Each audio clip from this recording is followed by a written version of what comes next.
Good morning to those joining from the UK and the US. Good afternoon to those in Central Europe, and good evening to those listening in Asia. Welcome to AstraZeneca's Half 1 and Q2 2026 webinar for investors and analysts.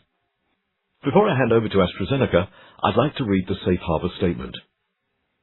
The company intends to utilize the Safe Harbor provisions of the United States Private Securities Litigation Reform Act of 1995. Participants on this call may make forward-looking statements with respect to the operations and financial performance of AstraZeneca. Although we believe our expectations are based on reasonable assumptions, by their very nature, forward-looking statements involve risks and uncertainties, and may be influenced by factors that could cause actual results to differ materially from those expressed or implied by these forward-looking statements. Any forward-looking statements made on this call reflect the knowledge and information available at the time of this call. The company undertakes no obligation to update forward-looking statements. Please also carefully review the forward-looking statements disclaimer in the slide deck that accompanies this presentation and webinar. There will be an opportunity to ask questions after today's presentation. Please use the Raise a Hand feature to indicate you wish to ask a question at any time during the call. And with that, I'd now like to hand the conference over to the company.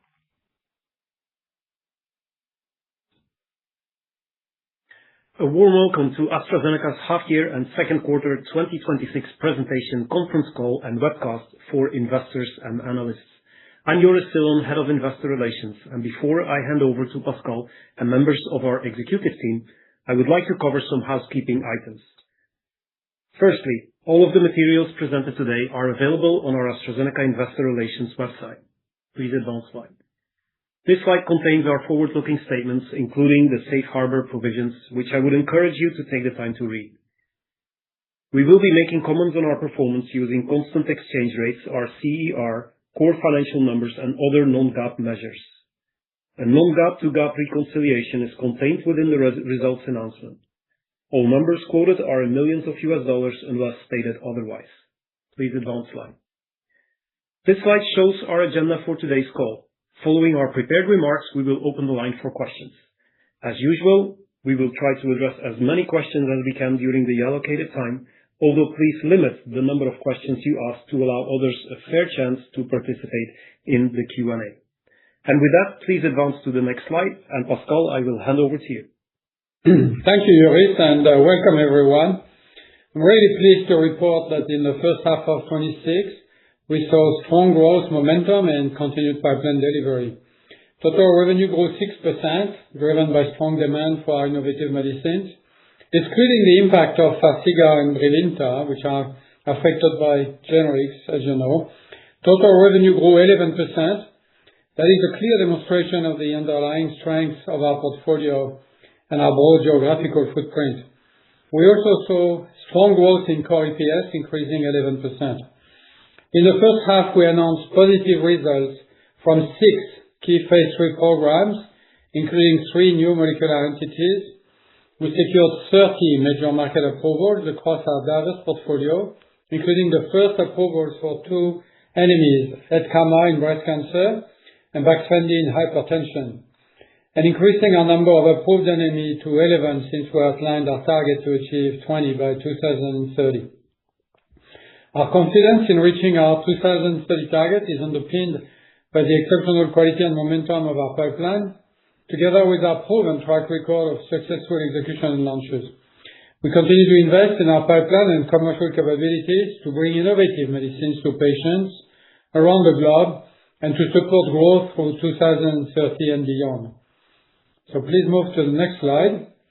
There you can see the breadth of our company remains a key competitive strength. Oncology and rare disease delivered strong double-digit growth in the first half, while within biopharmaceuticals, we see continued momentum in respiratory and immunology that help mitigate the expected impact of loss of exclusivity in CVRM, in particular Farxiga and Brilinta. We delivered strong growth in the US, in Europe, and in the emerging markets outside of China. Growth in China was impacted by continued effects from volume-based procurement, and we expect the recent NRDL additions and new regulatory approval in 2026 to fuel future growth. Move to the next slide, please. An important message for today is that when we set our 80 billion revenue ambition for 2030, we did so based on the strength of a broad and diversified portfolio, not on a single program. As you know very well, the 80 billion is a risk-adjusted forecast. If everything worked, we would be above the 80 billion. So we have, of course, expected setbacks to happen. Unfortunately, the results of the cardio-TTR transform trial were not what we hoped, and they were disappointing for our team and, most importantly, for the patients we sought to help. This serves as a reminder that transformative science carries inherent risk and that not every program will succeed. Our pipeline, however, continued to deliver during the first half, with positive results from 6 high-value phase 3 programs, including the first pivotal data for 3 new molecular entities, tozorakimab in COPD, which we look forward to presenting at ERS, efzimfotase alpha in HPP, and as announced today, our first wholly owned ADC, Sonivi, including 18.2 positive gastric cancer. We also received 8 major market approvals across important indications, including 2 additional NMEs. We're very happy to see first approvals for EDCAMA in first-line hormone receptor positive breast cancer with emergent ESR1 mutations in Europe and Japan, and a few other countries. These approvals demonstrate the value of this innovative treatment approach, and we continue to have constructive discussions with the US FDA. We also saw US FDA approval for Baxfendy, which has the potential to transform outcomes for patients with uncontrolled or resistant hypertension, and we continue our launch activities at pace. This, together with the more than 20 approvals we've achieved in the first half of this year, support our continued growth trajectory and strengthen our confidence in delivering the 2030 ambition. And as you will hear today, we're also working very hard and making great progress on our post-2030 growth. And with that, I will hand over to Aradhana to take you through our financials. Please advance to the next slide. Thank you, Pascal, and good morning and good afternoon, everyone. As usual, I will start with our reported P&L. Next slide, please.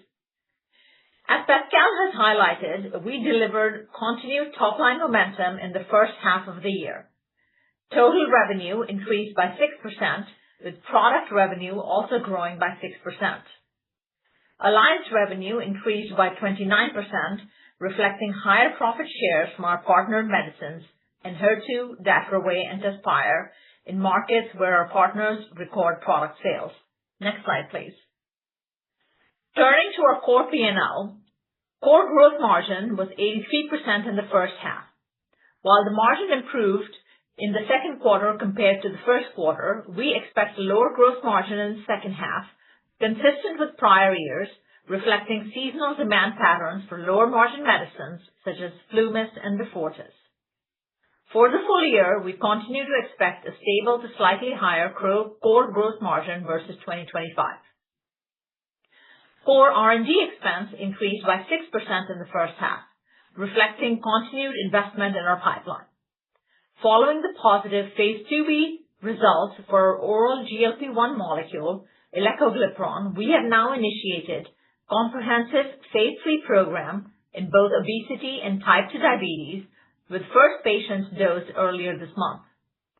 Core R&D represented 23% of total revenue in the first half, and we continue to expect R&D expenses to be at the upper end of the low 20s percentage range for the full year as we continue to build our pipeline for long-term growth opportunities, including bispecifics, cell therapies, T-cell engagers, in addition to our CVRM portfolio. Core SG&A expense also increased by 6% in the first half. During this period, we launched Baxfendy in the US, following FDA approval in May, and we continue to make pre-launch investments ahead of anticipated launch of tozorakimab following positive phase 3 data. Both medicines are expected to be important growth drivers, supporting growth to 2030 and beyond, and we are investing accordingly to maximize their potential. Other operating income was $341 million in the first 6 months, consisting of royalties and small regional divestitures, and we anticipate a broadly similar level in the second half. Our tax rate in the second quarter benefited from a one-time adjustment to deferred tax assets following certain internal legal entity changes. Overall, core EPS grew by both 11% in the first half, in line with our guidance for the full year.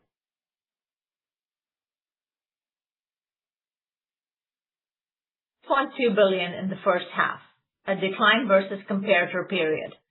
This primarily reflects the Lynparza milestone receipt in the first quarter of 2025, skewing comparisons, as well as working capital impact associated with U.S. loss of exclusivity for Farxiga.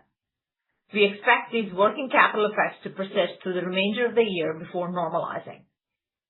Capital expenditure was $1.5 billion in the first half, underscoring our commitment to investing behind our long-term growth ambitions, and as previously communicated, we anticipate CapEx to increase by around a third in 2026. Key investments include our new ADC manufacturing facility in Singapore, along with several other strategic multi-year projects that will enhance our manufacturing network and support sustainable growth well into the next decade.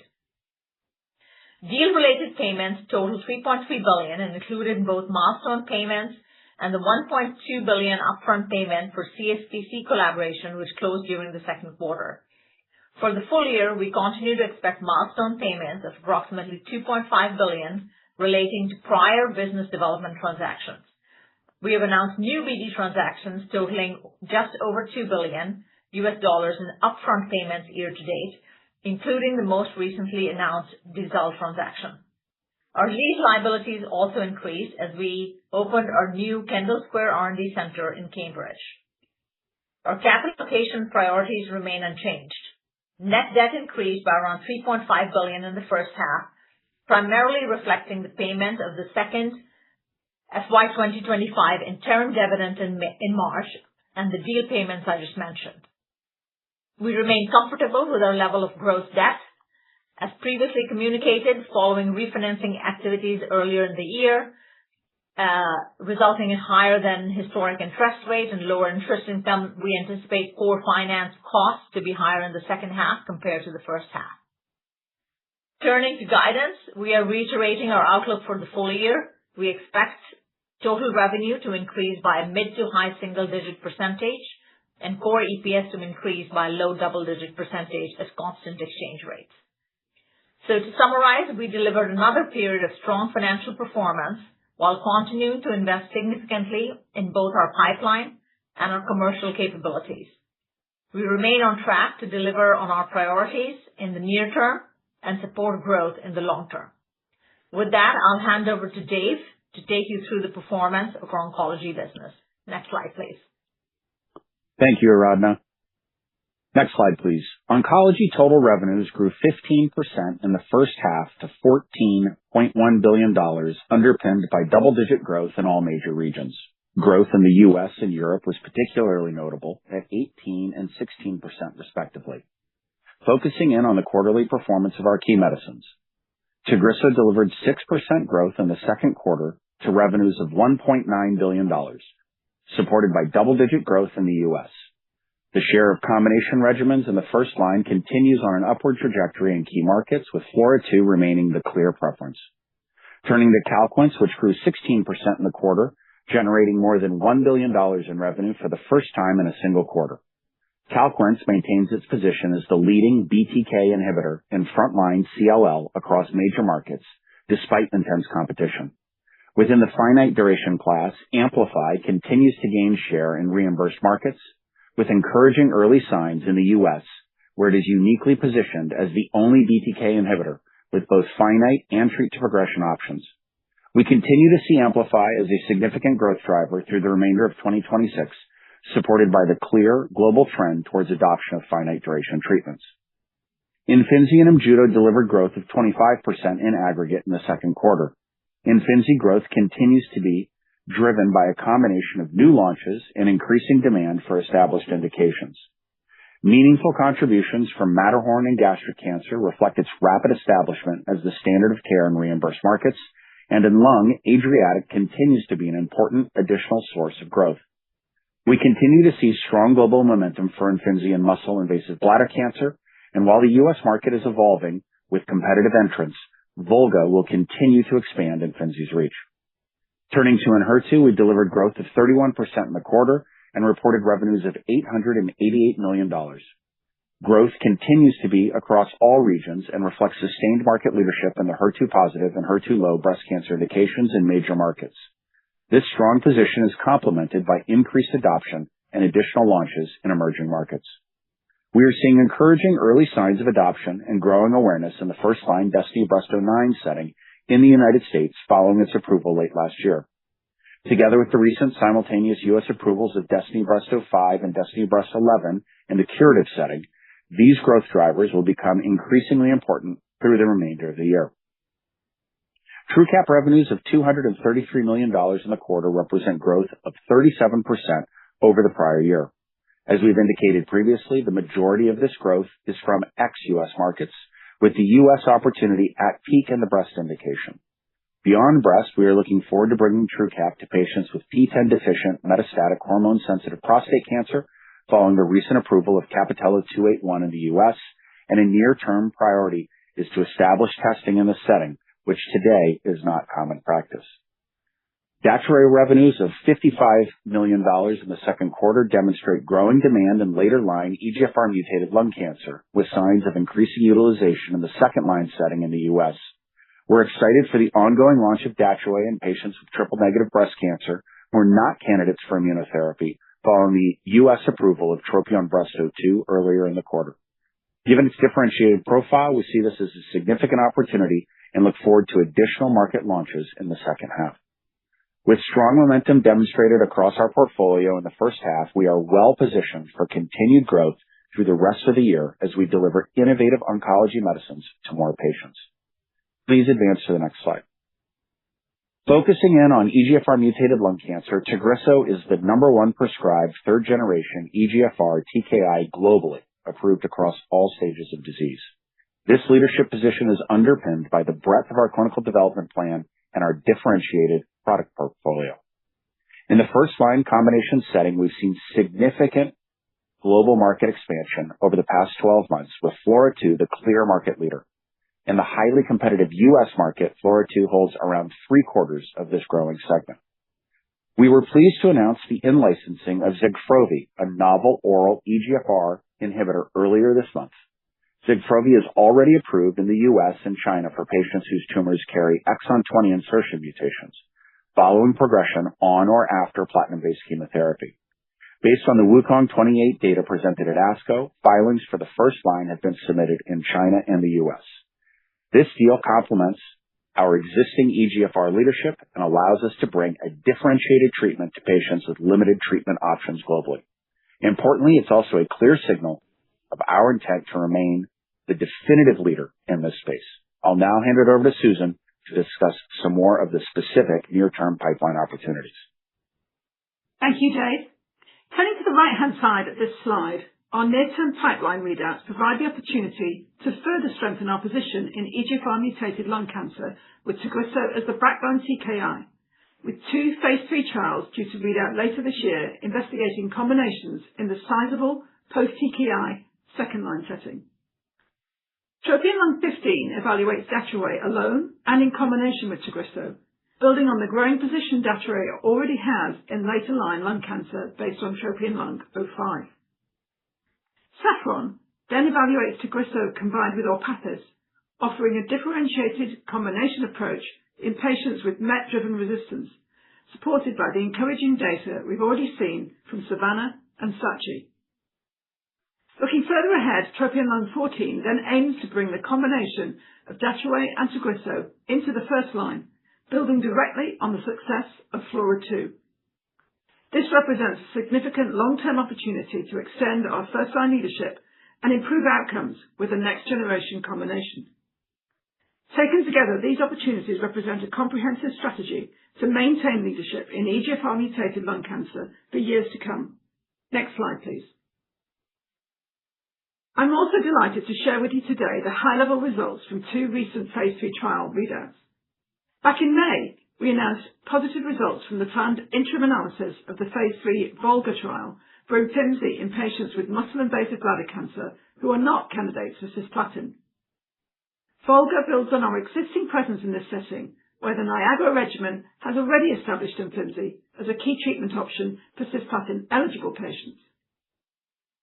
VOLGA explores whether the combination of enfortumab vedotin and Imfinzi, plus or minus Imjudo, can improve outcomes for the 50% of patients who are not candidates for cisplatin.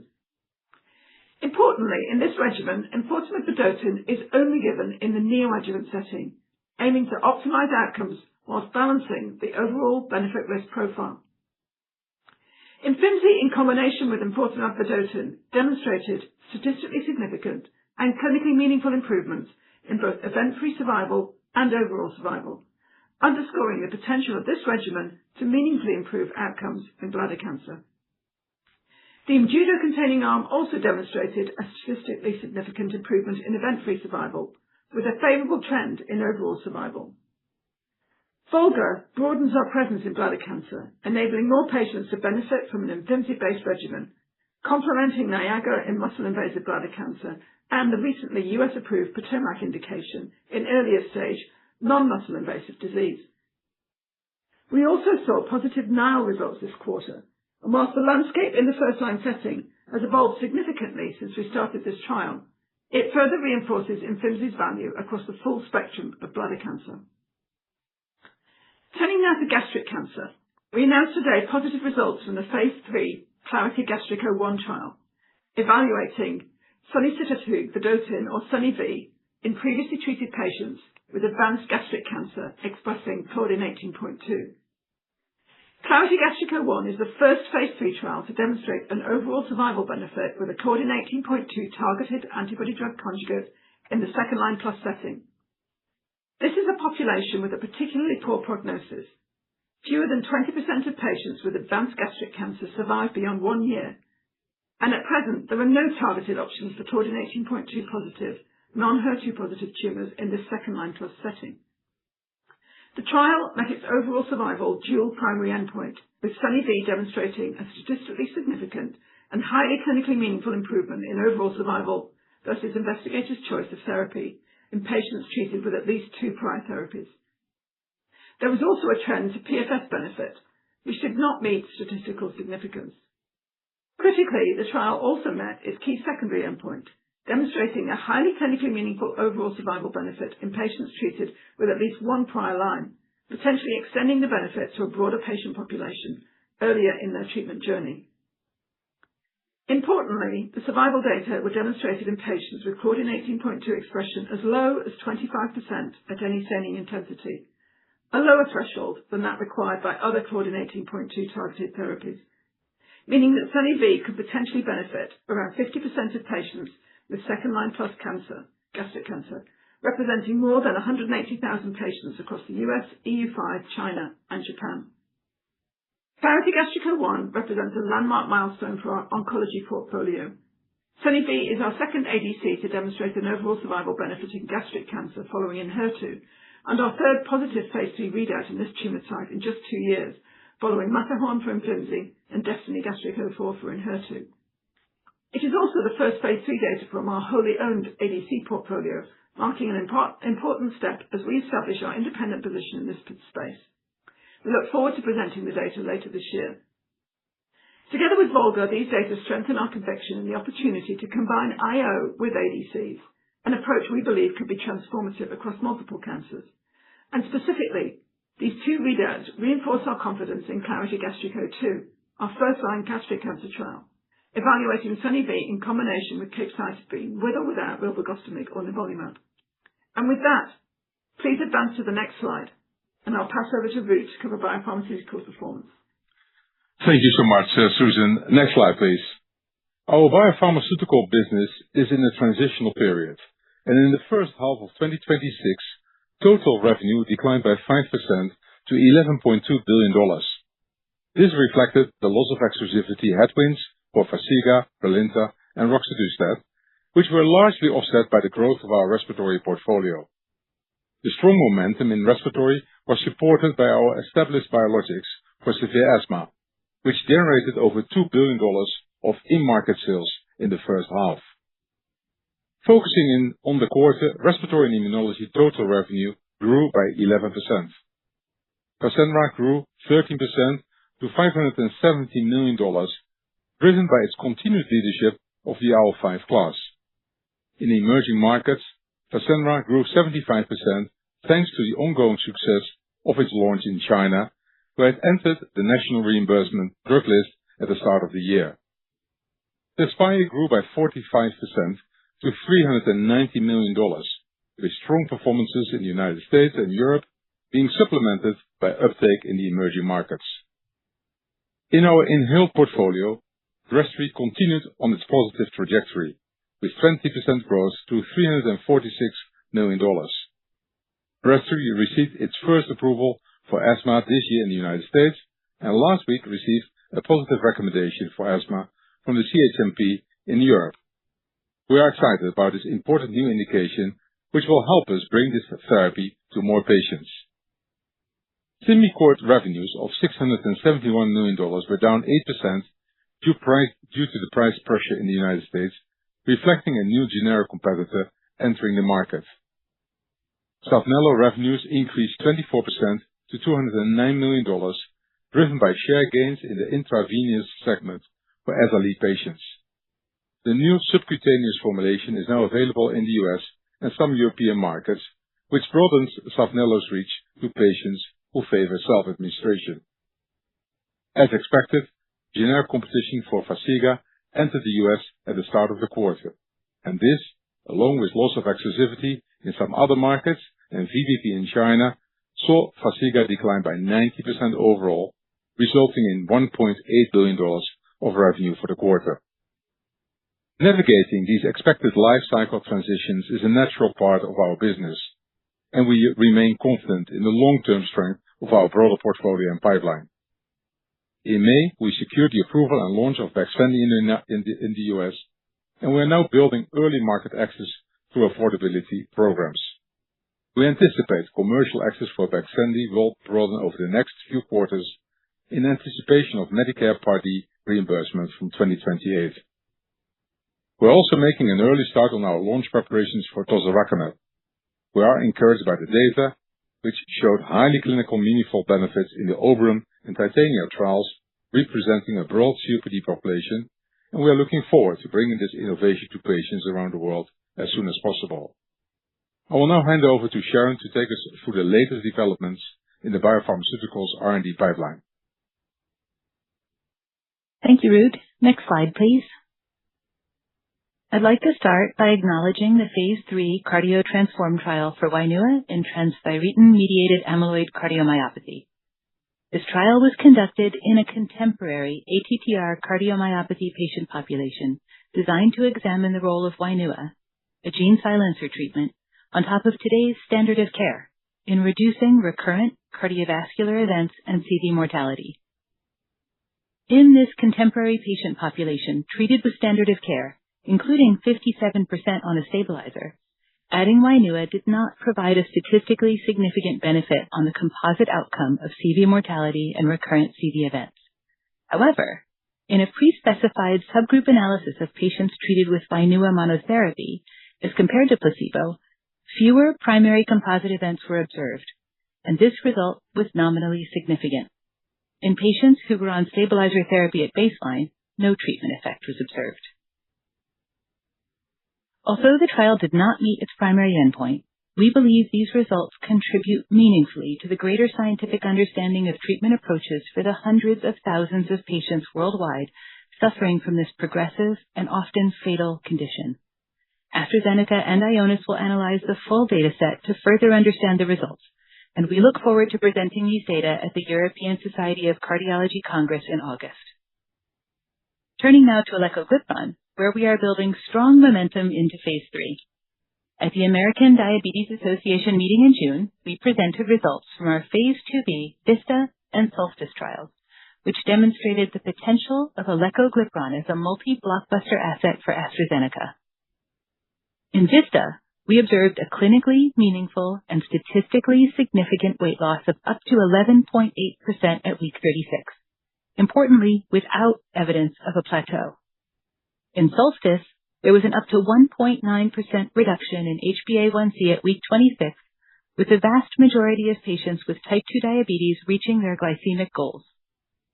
Alecoglipron demonstrated a favorable safety profile with no unexpected safety signals, low discontinuation rates, and tolerability consistent with the GLP-1 receptor agonist class. It is worth emphasizing that alecoglipron is an oral small molecule. This once-daily treatment requires no fasting or fluid restrictions and critically can be combined with other oral small molecules to treat interconnected chronic diseases. Based on the strength of these data, we are advancing an ambitious Phase 3 program. EMBOLD is studying alecoglipron monotherapy in patients with obesity or overweight, with or without type 2 diabetes. The ILLUMINATE program, which includes 5 Phase 3 trials, evaluates alecoglipron both as monotherapy and in combination with dapagliflozin across broad patient populations with type 2 diabetes. I am pleased to say that we achieved first subject in for both the EMBOLD and ILLUMINATE programs. Beyond these, we also plan to initiate ELEVATE, an indication-seeking outcomes program designed to demonstrate the value of alecoglipron in heart failure with preserved ejection fraction and chronic kidney disease on the background of dapagliflozin and other standard of care. Finally, I want to highlight a few additional advancements in our biopharmaceuticals pipeline during the second quarter. Staying in weight management, the Phase 2 APRICUS trial studying AZD6234, our selective amylin receptor agonist, read out this quarter, and we are now initiating a Phase 3 monotherapy trial. We look forward to sharing the Phase 2 data with the medical community at EASD later this year. In dyslipidemia, we look forward to the Phase 3 readout of our oral PCSK9, laraprostat, in the first half of 2027, and are advancing our first fixed-dose combination of laraprostat with rosuvastatin into Phase 3, bringing together the benefits of a statin and a PCSK9 inhibitor in a single tablet. Moving to our respiratory portfolio, we are excited to present the highly clinically meaningful results from the Oberon and Titania Phase 3 studies for tozorakimab in COPD at the European Respiratory Society Congress in September, highlighting the compelling profile we have seen for this potential first and best-in-class asset. We have also made exciting progress in other areas of our respiratory portfolio this quarter. Our inhaled TSLP, sunakiment, which was formerly referred to as AZD8630, read out its Phase 2 study, and we are discussing plans for Phase 3 with our partner, Amgen. Additionally, we entered into an exclusive license agreement with CTTQ, a subsidiary of Sino Biopharmaceuticals, for the development, manufacturing, and commercialization of TQC3721, an inhaled small molecule PDE3/4 inhibitor currently in Phase 3 trials in China for COPD. This licensing agreement strengthens our respiratory portfolio with a novel inhaled option for people living with COPD, a disease with continued patient need, particularly for those who remain symptomatic despite existing treatment options. And with that, please proceed to the next slide, and I'll pass over to Mark to cover rare disease. Thank you, Sharon. Can I get the next slide, please? Rare disease total revenues grew by 11% in the first half to $4.9 billion, underpinned by double-digit growth across all key medicines. This is driven by increased patient demand and continued global expansion following launches. In the second quarter, Ultomiris grew 12%, driven by patient demand across indications, including the competitive MG and PNH markets. Soliris revenues continue to decline due to successful conversion to Ultomiris as well as biosimilar pressure. Strensiq grew 36% year-on-year, reflecting strong patient demand. Strensiq remains one of AstraZeneca's fastest-growing blockbuster medicines, supported by ongoing investment in commercial capabilities, infrastructure, and disease awareness. These investments are driving continued growth today, while also laying the foundation for the potential launch of the Synthroid alpha and future franchise growth. Koselugo continues to deliver strong global momentum, supported by expansion in adult patients with NF1-PN and uptake of the granule formulation in recently launched markets. Koselugo remained the market leader for pediatric patients with NF1-PN. Overall, we continue to see great momentum across the rare disease portfolio, and please advance to the next slide. Turning to our rare disease pipeline, we have continued to build momentum with phase 3 data presentation across rare disease indications, highlighting the breadth of our portfolio and the strength of our late-stage execution. In IgA nephropathy, phase 3 data from the ICAN trial for Ultomiris showed a 43% reduction in proteinuria, with significant proteinuria reduction seen as early as 10 weeks. Importantly, treatment effects were consistent across patient groups, including those at higher risk of progression and with more inflammatory disease. While IgAN is becoming an increasingly competitive treatment landscape, the heterogeneity of the disease underscores the importance of multiple treatment approaches, and the data we presented at ERA further support the role of complement in disease pathophysiology.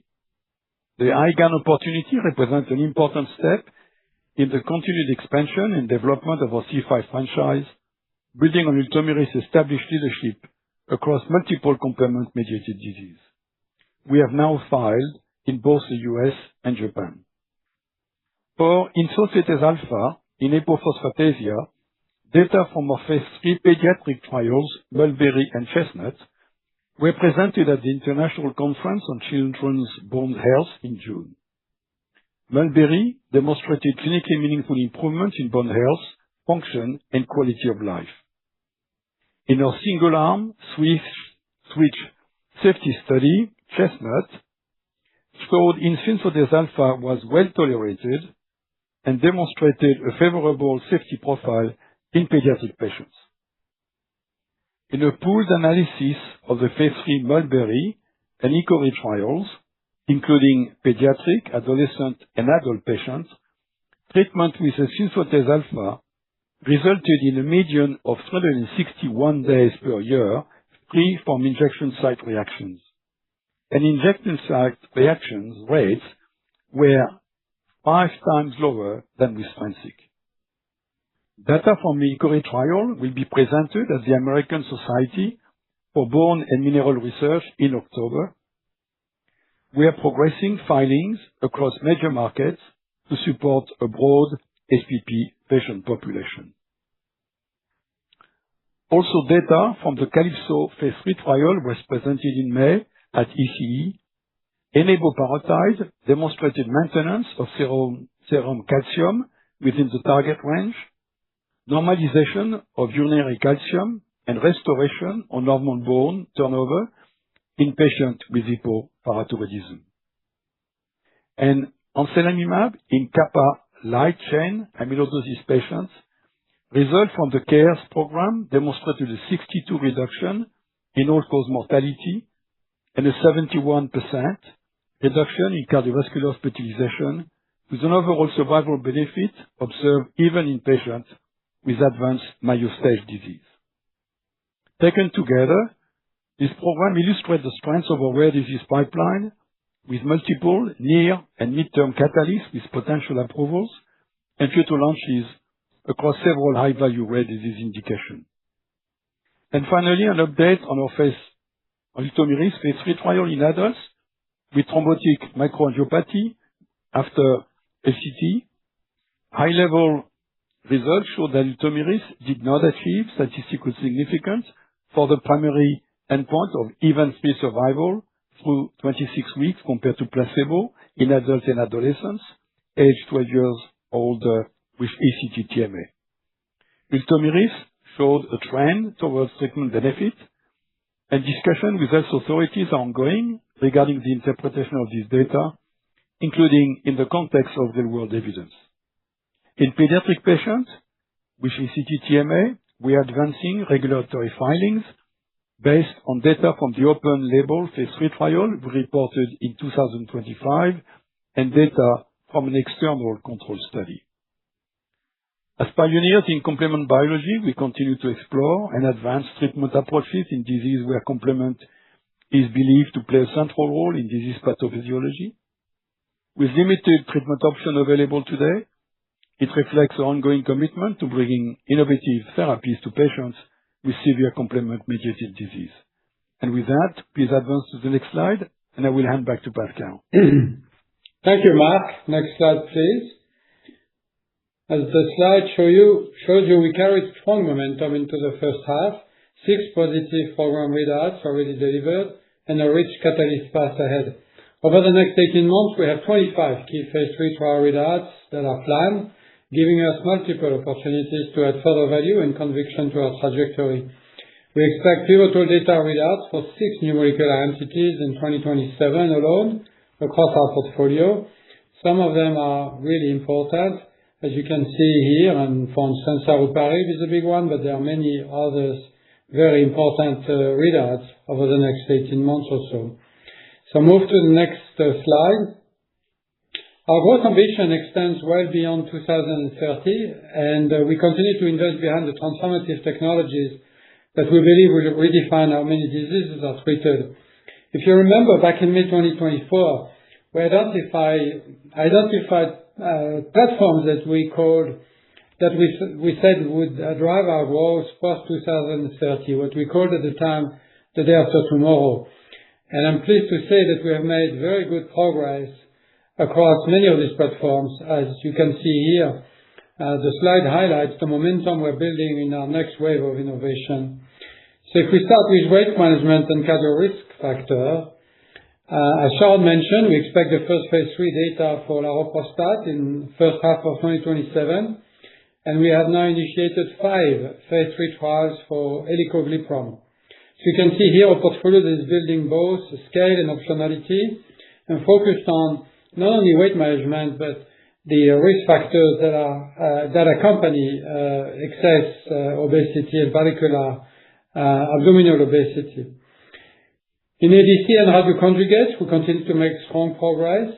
As highlighted today, we've just had the first positive phase III readouts for Sone-Ve, and we anticipate phase III data for our second wholly owned ADC, Fuxisam, next year. We also continue to advance our broader program, having those patients in our first phase III trials for Torvusam and also for Xadago this quarter. So very good progress across ADCs and radioligands. For our next generation IO bispecifics, we now have 16 phase III trials across 8 tumor types, including 5 in combination with our ADCs. This supports our ambition to replace the current generation of checkpoint inhibitors. Our cell therapy and T-cell engager portfolios are also advancing very rapidly. AZD0120 and surovatamig both have multiple phase III trials underway across hematology, and importantly, both now have expanded into autoimmune diseases, underscoring the broader therapeutic potential of these platforms. Very exciting progress across those two products. Beyond these lead programs, we're also investing behind off-the-shelf and in vivo cell therapies, which we believe will enable us to reach more patients across more disease areas. These programs continue to advance and are key components of our deep late-stage pipeline of multi-blockbuster opportunities that will underpin our next wave of growth. So move to the next slide. The strength of that opportunity is reflected in this slide. We have 3 recent launches, Datroway, Etcamah, Baxfendy, each with peak year revenue potential of more than $5 billion. Beyond these launches, we have a broad portfolio of late-stage assets that are expected to deliver pivotal data before 2030, including multiple programs with multi-blockbuster potential. Together, these assets provide a strong foundation for growth into the next decade. And it really is important to remember that our $80 billion is risk-adjusted. If everything worked 100%, we would be much above the $80 billion, of course. But we've also assumed some projects would not work and other projects would work. And a good example of this is the strong data we obtained for tozorakimab, a product that very few people thought was going to work. We ourselves had a low probability of success for it. We tried because we thought we have a different mechanism of action and we have a chance, and it actually worked. You will see the data very soon. As a result, we have increased our peak revenue expectation to more than $5 billion. In addition, with a positive readout for SONIV today, we estimate that this ADC could reach peak year revenue between $3 and $5 billion. This is an example of the strengths and the diversification in our pipeline. The likelihood that there will be puts and takes is part of how we plan, and we've taken this into account in our growth ambition beyond 2030 as well. We have built what we believe is one of the most exciting pipelines in the industry, one that can now more than offset losses of exclusivity and fuel AstraZeneca growth well into the next decade. Including, as we move to the next slide, I'd like to say that we delivered strong growth in the first half. Again, 11% excluding Farxiga and Brilinta shows you the strength of the pipeline and the geographical footprint. 6% growth overall. And so strong growth in the first half. The breadth and depth of our pipeline remain exceptional, and our confidence in reaching $80 billion revenue by 2030 is intact. But what excites me most is what comes next. With multiple waves of blockbuster assets that are progressing through late-stage development and transformative technology platforms scaling rapidly, we're building a company that will not just deliver on its 2030 ambition, but continue to grow well into the next decade. We have the science, we have the pipeline, and we have the team to make that happen. And with that, please advance to the next slide, and we'll move to the Q&A. As Joris mentioned at the start of the call, please limit the number of questions you ask to allow others a fair chance to participate. Please use the raised hand function on Zoom. And now let's move to the first question, who actually is from Rajan Sharma at Goldman Sachs. Rajan, over to you. Hi. Thanks for taking my question. Firstly, just on the oral PCSK9, which you highlighted there, could you just outline your expectations ahead of the data next year, and how do you expect this to compare relative to Merck's Lifendra? And maybe you could just comment on your expectations for pricing in that market, given we now have a list price for your competitor. And then secondly, on SONIV, you're going into $3 to $5 billion in peak sales now. Can you just help us understand how much of that is in the first line versus the data that you've disclosed today? And maybe could you just talk about geographical split of patients and potential revenues? Thank you. That's great. Thank you very much. Rajan, maybe Ruud could take the first question and Dave the second one. Yes, of course, Pascal.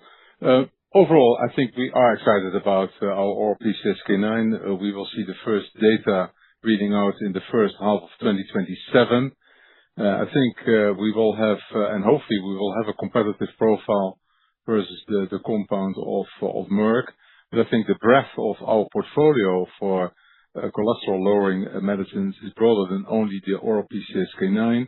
As Sharon has mentioned, we have started the first combination with rosuvastatin.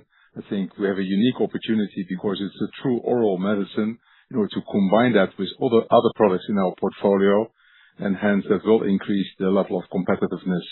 Regarding the pricing, of course, we have seen the official first list price of our competitor in the United States. It will not change dramatically our own outlook.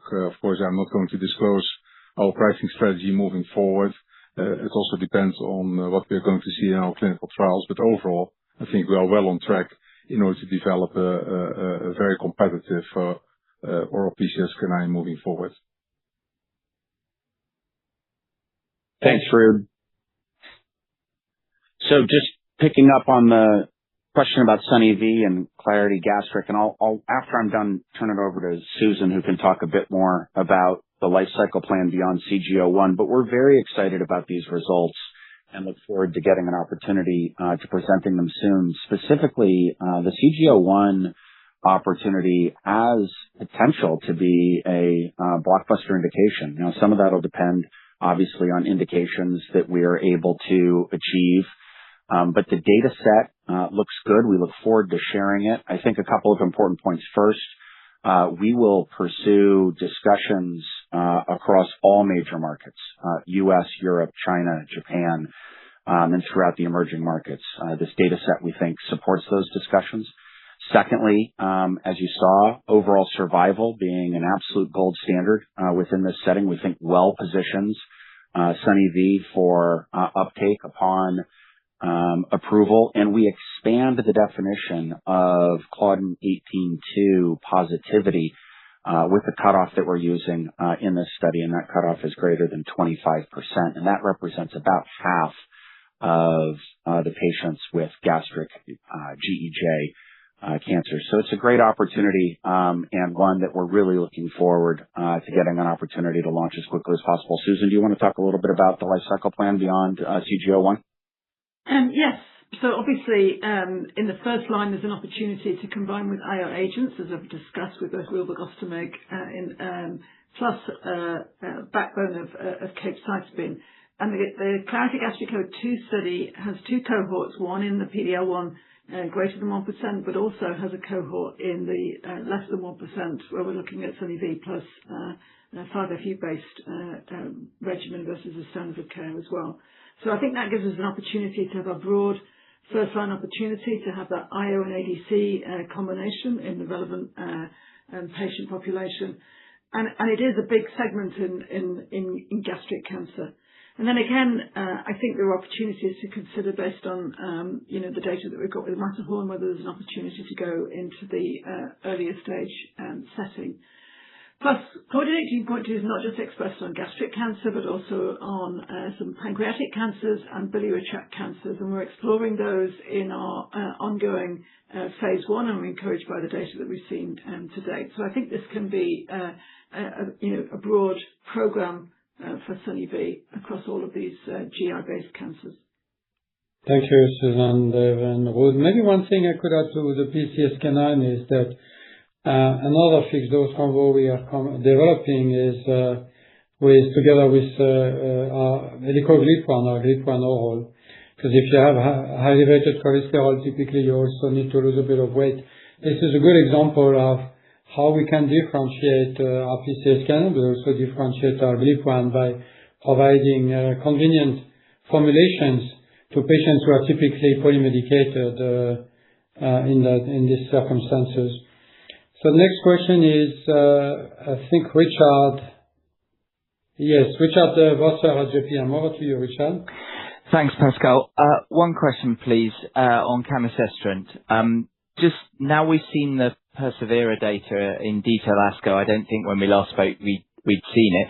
Could you give us your latest thoughts around how SERENA-4 could differ in terms of patients enrolled and how that impacts your thinking around potential benefit of Cami, what it could deliver in the trial? And does the data you've seen change your view of the importance of endocrine sensitivity for generating a benefit? And how endocrine sensitive do you think you have in the trial? Thanks very much. Suzanne, I'll take that. Yeah. Okay, thanks. So thanks for the question.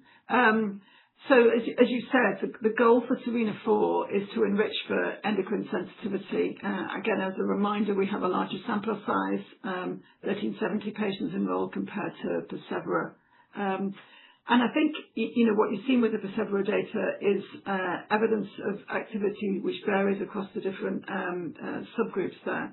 I can't comment on the exact subgroups today. Obviously, we're anticipating the trial readout in the second half of this year, and obviously we have to wait for that readout to really see. But again, we have striven to enrich for that endocrine sensitive population with the design of those subgroups. And again, I think what we're happy with the SERENA-6 data is the overall tolerability profile that we've seen with camizestrant. Low rates of GI side effects that are seen, and a very low discontinuation rate with good tolerability overall in that trial. So I think we have to wait and see at this point. That's why we run phase 3 trials, and we're very happy to share the data with you as soon as we have them. Thanks, Suzanne. Next question is from Simon Baker at Redburn. Simon, over to you. Thank you, Pascal. One, if I may, on sunvozertinib. The profile, based on the data we've seen so far, looks very impressive indeed against the competition. But just wanted to get your perspectives on how you see the profile of sunvozertinib in that setting, and also the significance or otherwise of the far loop versus near loop mutation performance. It appears to be particularly differentiated on far loop. Is that a significant factor, or is that less important than perhaps it might seem? Thanks so much. Okay, so you're talking about Zegfrovy. Pascal, do you want me to take this one? Yes, please. Yes, if you don't mind. Please go ahead. Okay, so Zegfrovy is obviously the asset that we've licensed from DZAL for exon 20 mutations, but also has activity in a group of mutations that are non-classical as well, which is about a similar size patient population. So I think what the profile is that we see overall, first of all, it's potent against the exon 20. It's delivering this high and durable response rate there, and really has differentiated activity in that second line setting, which has already provided the label that we've got in the US and China. In the first line setting, the data were presented at ASCO. So there was an oral presentation at ASCO if people want to have a look at that, and that will form the basis of the filing in the first line setting. So we look forward to having discussions with the regulatory authorities, given the high response rate that we've seen and the really good progression-free survival, which was obviously the primary endpoint in that randomized trial. So yeah, I think if you look at that compared with the other competitors in this space, it's oral, easy to administer at home. The tolerability profile I think is competitive with other agents, and the potency is also competitive. So again, we're excited to have this as another agent to build on our legacy in EGFR mutant lung cancer.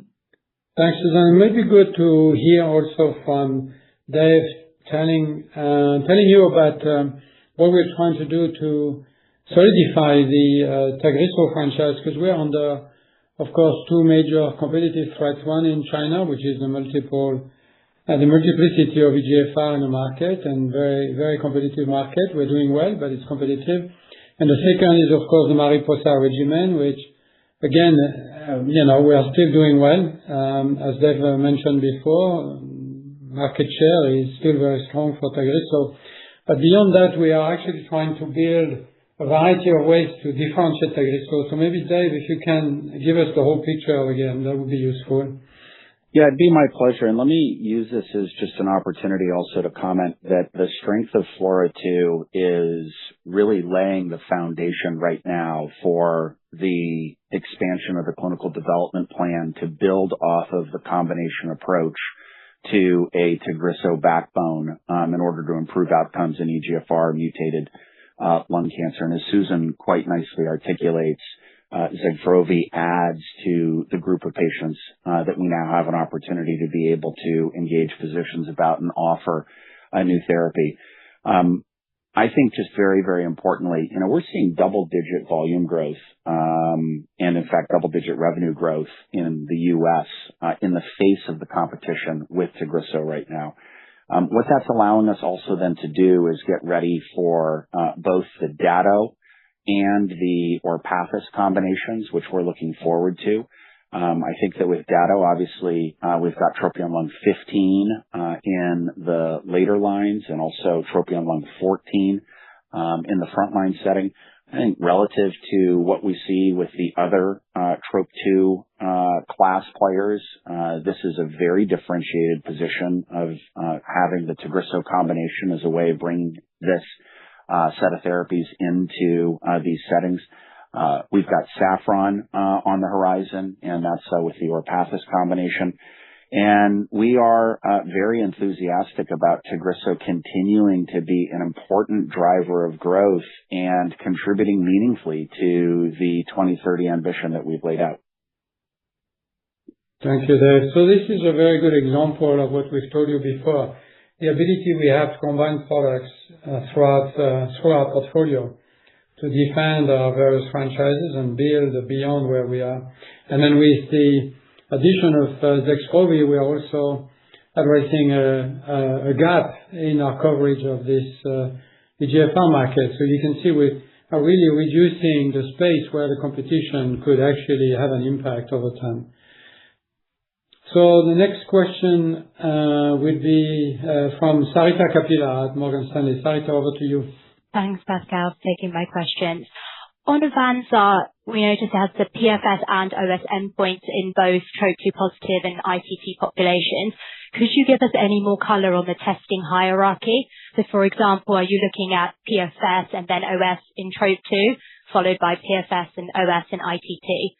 And what is the minimum outcome that would be filing enabling? So, for example, would a PFS win in TROP2 positive patients be sufficient without a clear OS benefit? And this just a quick one, taking a step back. How should we think about Dato's profile versus sac-TMT, particularly post the positive OptiTROP-Lung06 data and ahead of the PD-L1 VEGF data in 2027? Thank you.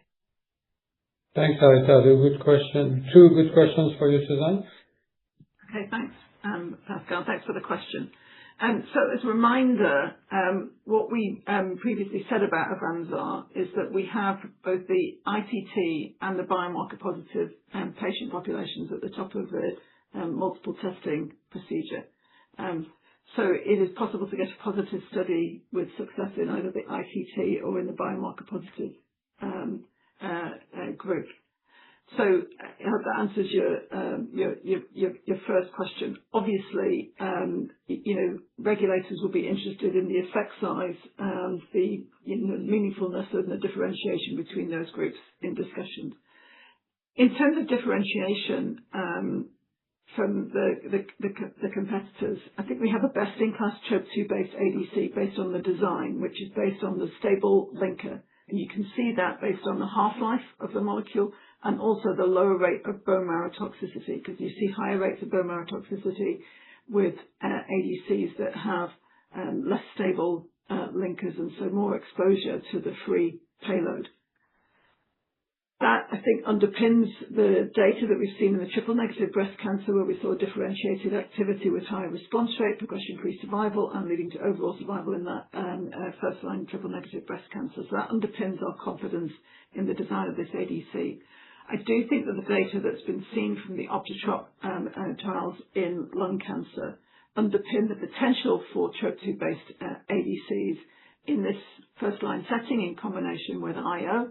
But I think given the design that we have of the molecule and the design that we have of the Avanza study, with that ability to look in the ITT and the biomarker, we have the ability to be first into first line and to be best based on those combinations and that differentiation. So we look forward to seeing the results. And again, I should just caveat, as we do with all of our phase 3s, whilst we're confident in the hypothesis that we've got, we obviously have to wait for the phase 3 trials. And nobody is keener than I am to see the data. And as soon as we've got it, we'll share it with you. Thank you, Suzanne. Next question is from Gonzalo Artiach at Danske. Over to you, Gonzalo. Hi, and thank you for taking my questions. Gonzalo Artiach from Danske Bank. I have one for Sharon and one for Mark. For Sharon, on cliramitug, your TTR depleter. I know the phase 3 study with cliramitug monotherapy keeps moving as planned, but could you give us some color on how you are seeing this drug moving forward in case the phase 3 hits the line? Is it something that you could put out as monotherapy, or the ideal case would be to give it in combination with now, for example, Amvuttra, given the failed cardiotransform study? I'm just trying to figure out what you are thinking on this molecule from today. And a second question on Strensiq for Mark. You guys are confident on these 3 to 5 billion peak sales for F-synthetase alpha based on the results presented so far. But I was wondering if you could give us some color on the dynamics across commercial regions expected between Strensiq and F-synthetase alpha. How should we expect those two playing out in the market? Thank you so much. Thanks, Gonzalo. Probably two questions for Mark, actually, because cliramitug is developed by Alexion. Over to you, Mark. Gonzalo, thank you for the two questions. So let me take the first one. To your question on the add-on design. So the trial we're doing on sclerometug is as an add-on to either stabilizer, tafamidis or acoramidis, and silencers. So the trial is not done as a monotherapy. What is very important to understand is the difference of mechanism. As the class indicates, the sclerometug is a depleter and therefore depletes the amyloid burden in the tissues, in the amyloid plaque in the tissues. This has been confirmed during our phase 1b studies over 1 year for sclerometug. We have also read across from another product, another depleter that we are developing in another disease called light chain amyloidosis, and the product is called anselamimab. We have seen on this product a very clear outcome benefit, both on mortality as well as cardiovascular events, following cardiac remodeling as well as improvements of many cardiac functions. So it's not the same disease exactly, but we have a reasonably good read across of the depleter mechanism in the treatment of amyloidosis. So for sclerometug, we are expecting the results in the future, and we look forward to demonstrating again the same benefit, improvement of cardiac remodeling, improvement and outcome benefit in both all-cause mortality and cardiovascular hospitalization, and we look forward to these results. To the second question on Strensiq. So Strensiq today has been on the market since 2015. We do not have a very wide coverage, and I think this is what asfotase is going to bring us. It's going to have a much wider coverage in terms of countries. Possibly we would have a wider label than Strensiq, but this remains to be discussed with regulatory authorities. What the big difference between those two products is the greater tolerability of asfotase, which is, remind you, administered every 2 weeks instead of administered either daily or every other day for Strensiq. So there are big difference for the patient's utilization. And in terms of tolerability, just to give you some numbers, patients who are on asfotase alpha basically have 5 days of injection site reaction on average in a given year. And this is many times lower than what is experienced with Strensiq. We also know that the retention of Strensiq is often impacted by this issue of tolerability. So that's why we remain confident that asfotase will grow in terms of number of countries, in the breadth of patients, and also in the retention of patients once they are on therapy. Thank you, Mark. And maybe going back to sclerometug, Gonzalo, you see from Mark's response that sclerometug can be used as monotherapy, but it can be used on top of vutrisiran, can be used on top of stabilizers. Of course, we'll have to show that it adds something, but that's potentially a broad use for this agent. Next question is Sachin Jain at Bank of America. Hi there. Thanks for taking my questions. One financial and one pipe. So financial, can you talk about balancing the investment in pipe and launches that Aradhana talked to versus delivering margin expansion? So if we think about 2H26 and 27 cost growth, is the 1H R&D SG&A cost growth of 6% a good proxy, or should we think about acceleration into second half this year and into next year? And then quick hits on one onc and one biopharma and 27 pipe. So Cambria-1, the switch study due next year. Perhaps, Susan, you could just talk to how you think about the probability of success of that study relative to 3 and 4 and where it sits on the endocrine sensitivity continuum. And then one for Ruud, Farxiga lifecycle management. Just a simple question. You've got substantial peak sales of almost 10 billion across the various fixed dose combos. Consensus basically basically has nothing. Where do you think consensus is missing on these assets? Thank you. It's great. Sachin, thank you. You are very ambitious with many questions, but we like ambition. So maybe Aradhana could cover the first one, then Susan, and then Ruud. Is that okay? Aradhana, will you start? Great. Thank you, Sachin. So for 2026, we've given obviously our revenue and EPS, and we give, I think, enough detail on other line items as you've seen, whether it's on R&D or some of the other moving parts on gross margin and other income, etc. So I think for 2027, we will obviously give guidance for 2027 at the beginning of 2027. We will start our sort of annual budgeting process later this year. So we start that in a few months. And as you know, there's a lot more readouts still to come and investments still to make, whether it's on Tozo or we'll see how some of the other events read out. So all of that is going to be part of our planning. And we base our guidance for 2027 or any year, we base our guidance on our budget and on our planning process. So we'll give more view on that when we do that early next year. Susan? Okay, thank you. So thanks for the question about Cambria-1. Just as a reminder, Cambria-1 is an extended adjuvant trial in patients with intermediate to high risk hormone receptor positive and HER2 negative breast cancer. So it's already been well established that extension of duration of endocrine therapy in this adjuvant setting improves outcomes. By taking patients who've completed 2 to 5 years of adjuvant endocrine therapy with or without a CDK4/6 inhibitor, which is this switch design, and randomizing them to continuation of AI or tamoxifen or to camizestrant, we're actually taking what is an endocrine sensitive patient population. The patients that have got higher risk factors will likely have progressed through that initial period of adjuvant treatment. And by focusing on the intermediate or high risk, we're taking out those patients with low risk disease who are likely already cured with current standard of care. So I think it does select for an endocrine sensitive patient population in a setting where endocrine intensification has already been proven with other trials. So I think from that perspective, and given the profile that we've seen with camizestrant to the tolerability and efficacy within the SERENA-6 study, I think it has a good probability of success together with the data that we've seen from a competitor in the adjuvant setting.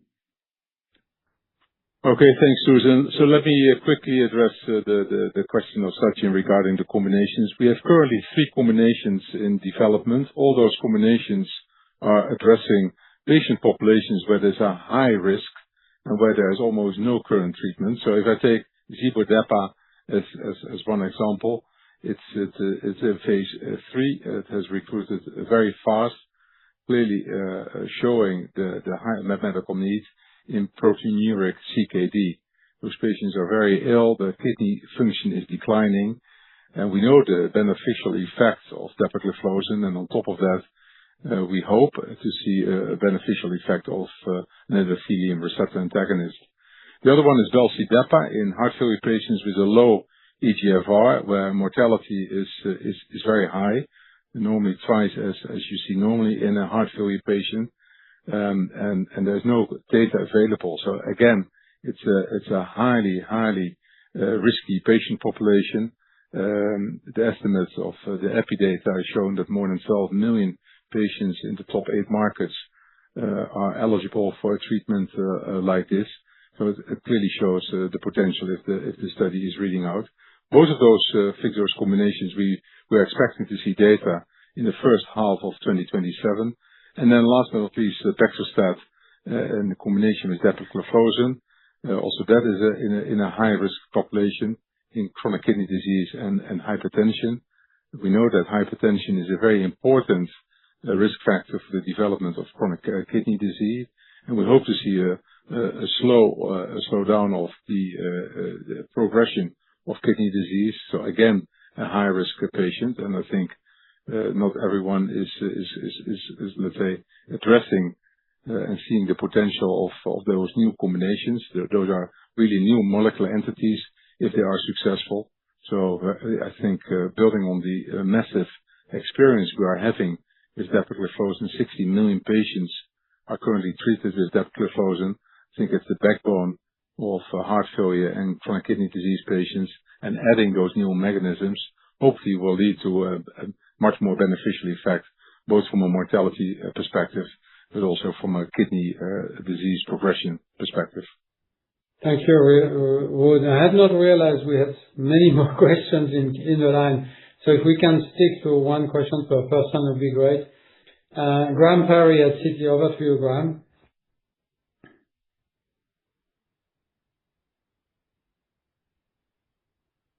Graham, are you on mute maybe? Great. Yeah, thanks for taking the question. So I have one on efzofitimod alpha. So you said you're filing for a broad label. Can you confirm that that does include adults? And was that based on any discussion with regulators to date, the acceptability of the Hickory trial and the trend benefit in the pediatric onset adult population? And does the 3 to 5 billion sales outlook include the adult population, or is that just in pediatrics? Thank you. Thank you very much. Thank you very much for the question. So the broad population, so the filings will be above 2 years of age for a broad population. As I said in my prepared remarks, this has been done in discussion with regulatory authorities, but obviously they will need to look at the detail of the 3 studies that we have completed and submitted. To your second question on the adult population is segmented into 2 parts. Adults with pediatric onset, which is in several countries already obtained with Strensiq, and adults with adult onset where Strensiq is not approved today. The second question on the 3 to 5 billion, even if we get less than the totality of available that we have filed for, we expect to be within the range of 3 to 5 billion. Thank you, Mark. Next is James Gordon, Barclays. James?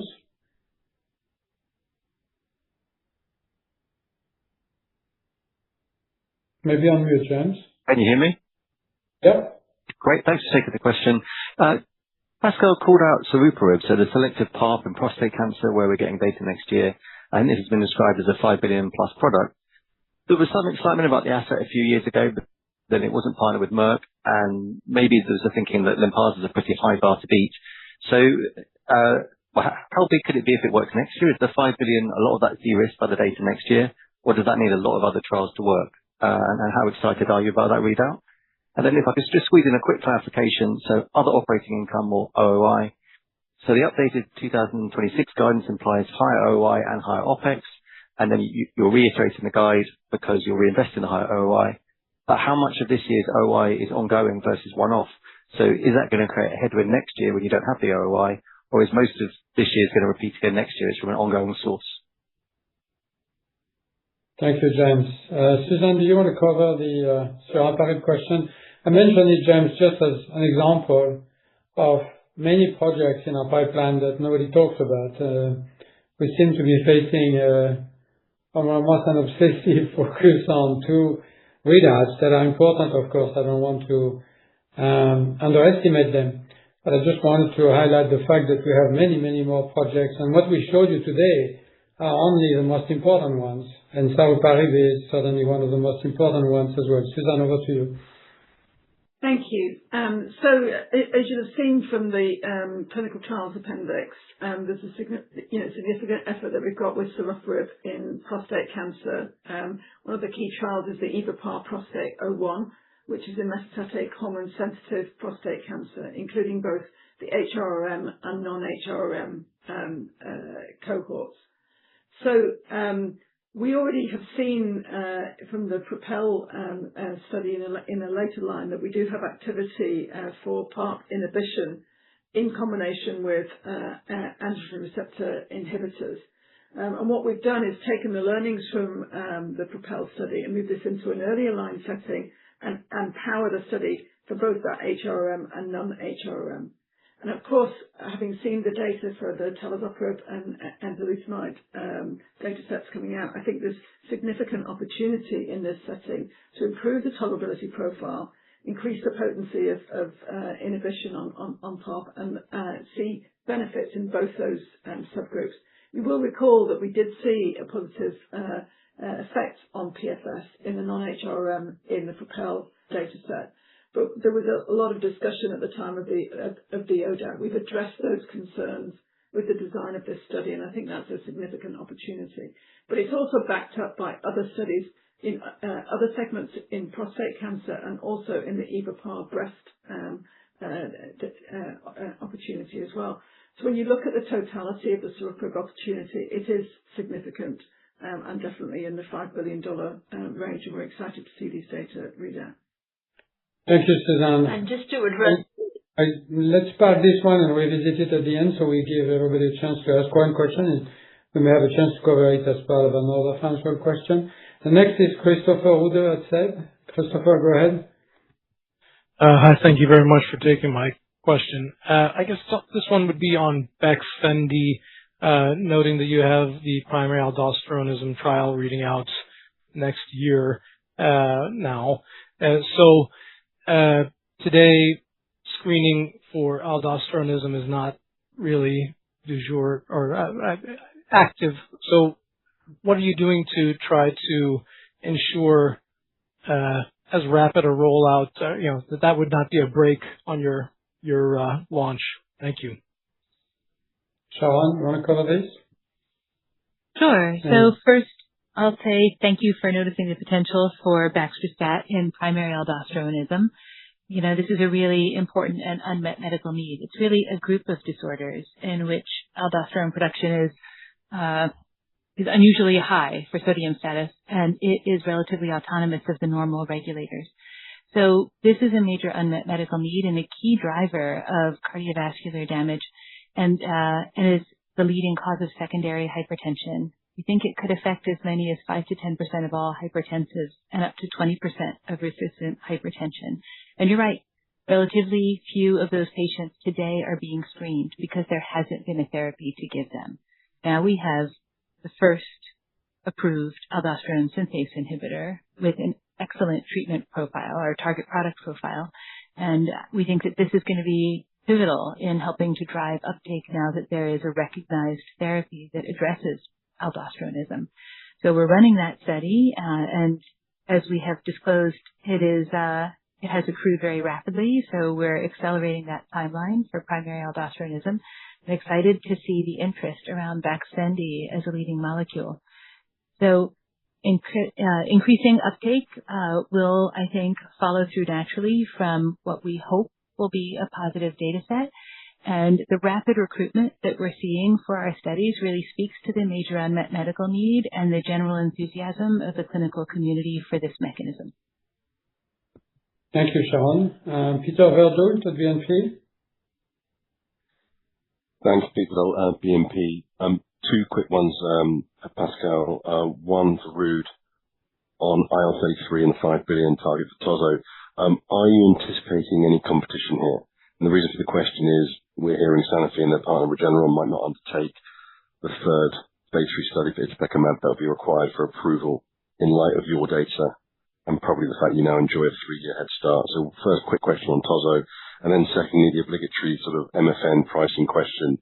When you think about Cami approved in Europe, hopefully will get approved in the US, how have your thoughts on pricing strategy evolved if we compare it to historical precedents like Calquence and Tagrisso? Thank you. Thanks. So Ruud, do you want to cover the IL-33 COPD question, and we'll return to the MFN pricing at the end? Yeah, for sure. Now, I think, Peter, it's a fair question, but it's so difficult for me to answer this one because I simply don't know what Roche or Sanofi are planning to do. What I can tell you is that the data set, hopefully you will see at the ERS, is very convincing, and we get many questions about why do we think that our IL-33 was successful in those two pivotal trials.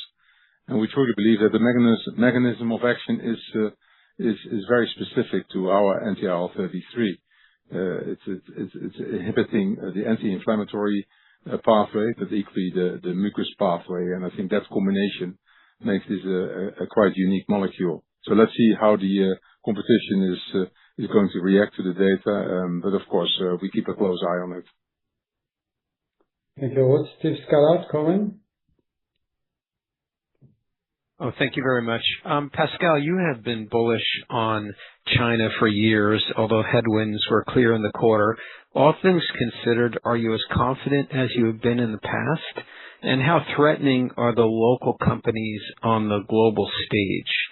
And just a very brief question, should we view it as possible that SERENA-4 and AVANZAR are presented at ESMO? Thank you.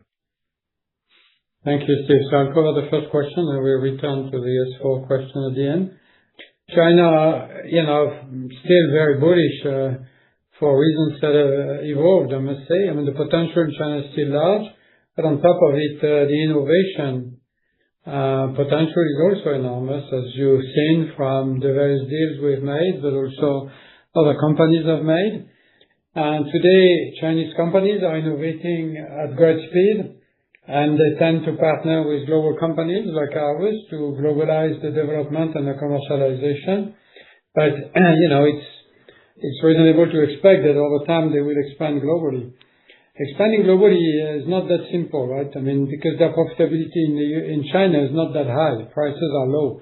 So if you don't have a very strong domestic business from a profit viewpoint, it's not that simple to globalize, but you have to assume they will at some point. So what we're doing is collaborating, but we're also competing.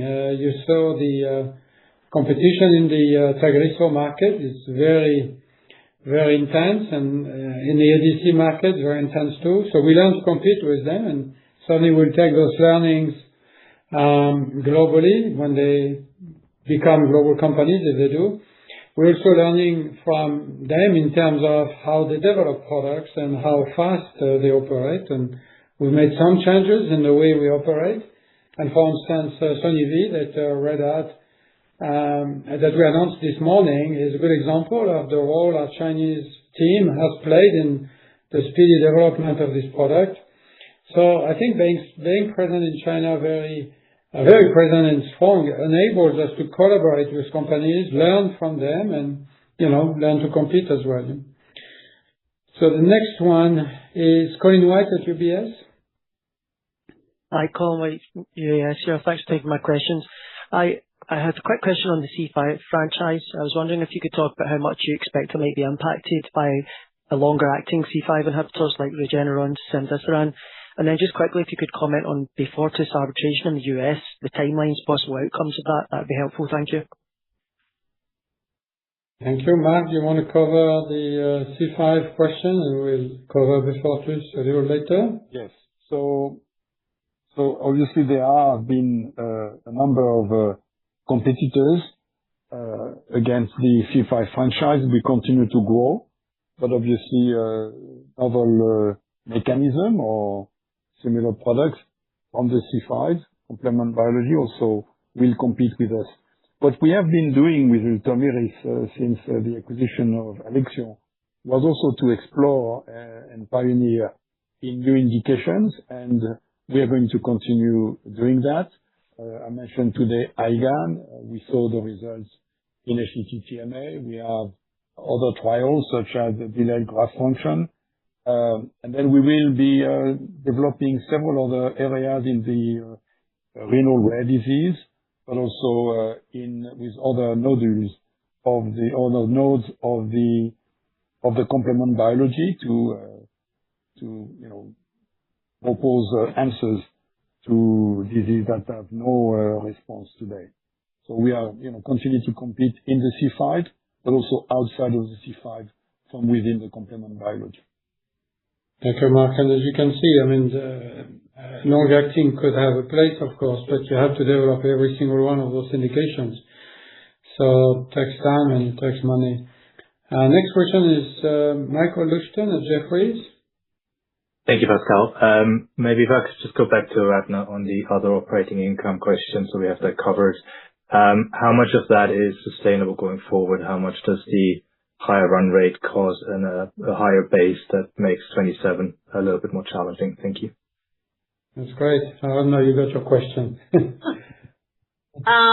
So again, we don't provide the split of other income, but there is a portion of that, obviously, that is relating to royalties and some milestones that we get. And then there's a portion this year that also relates to, like I said, smaller regional divestitures we've done, again, as we clean up the portfolio. Again, all of these are small legacy products that we continue to sell and monetize those.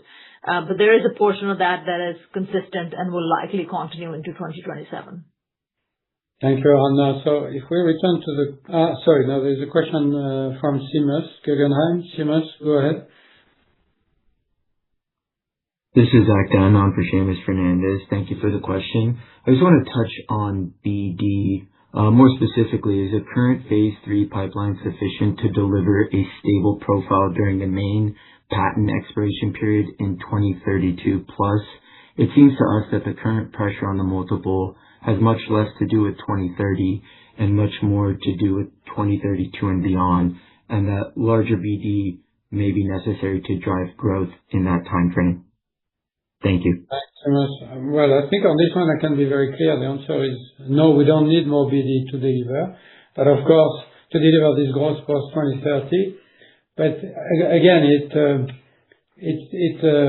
assumes that the aggregate probability of success across our pipeline of new products will be at least as we plan it. Because again, there's no one or two projects, it's the aggregate view of the pipeline. And then if you look at that, the average probability of success across phase 3 for the industry is 60-65%. I think Aradhana mentioned it earlier.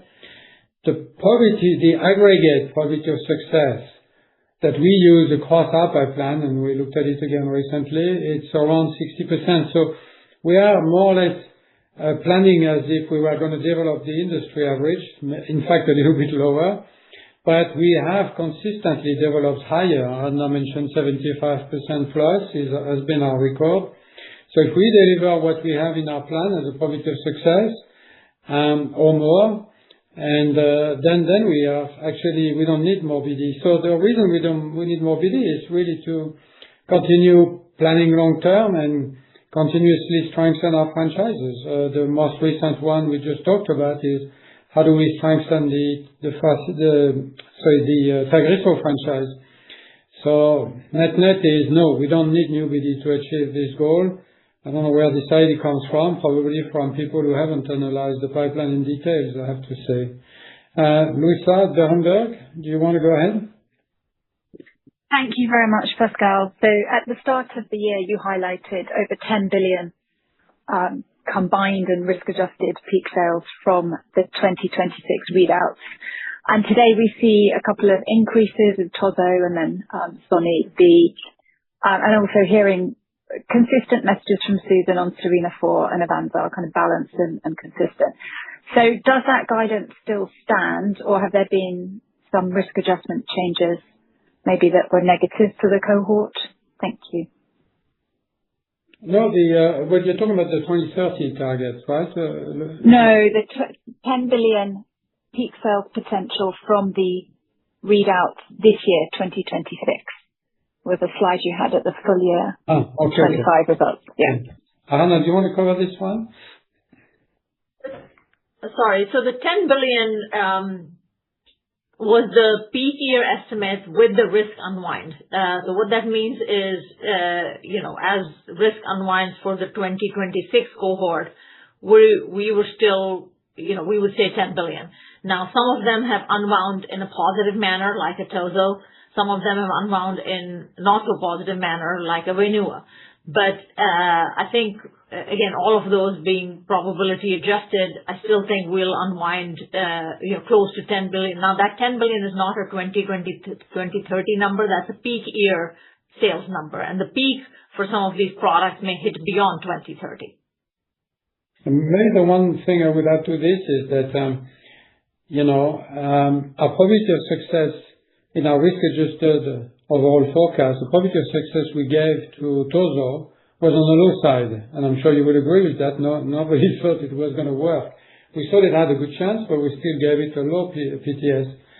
And then we had a higher, a sort of a good PTS for WINUA, more industry standard, because, we had good reasons to believe, based on what the entire cardiology community was saying, good reason it was going to work. So the end result is we've unlocked Tozo, and so the uplift in sales is much higher than the downlift in sales from WINUA, if you consider the low PTS we had for Tozo. That's one. And two is the profitability of Tozo is higher. We own this product 100%, whereas with WINUA, we were going to share it with our partners at Ionis. So, clearly we gained more with Tozo than we lost with WINUA. I think maybe we'll take... That was the last question, so we'll take the questions we left sideways. And maybe, Dave, you could cover both the MFN impact on the pricing of Cami and also the question about S4, will it be at ESMO? Thanks, Pascal. Well, on the second question, we will present it when we have our high-level results at whatever Congress we can make it to. So we're not going to be able to comment any more specifically than that in terms of where we'll see the presentation of that. On MFN, we don't give brand-specific pricing commentary on MFN and don't plan to. That said, our pricing approach across all of launches now has really evolved in response to MFN. And with the U.S. now referencing a basket of countries and setting its price, we are seeing productive engagement with payers in the wealthy nations within that context. With ITCAMA specifically, we're still early in the commercial life cycle in the markets where we have approvals, but the early negotiations are reflecting this new reality that funding for innovation needs to rise in line with a country's GDP per capita. We do anticipate that these will be discussions that are going to take more time than perhaps sometimes in the past. But we do think that so far the objective that was set by the U.S. for prices in wealthy nations to come up and U.S. prices to come down a bit, we think is the direction of travel. And S4 at ESMO?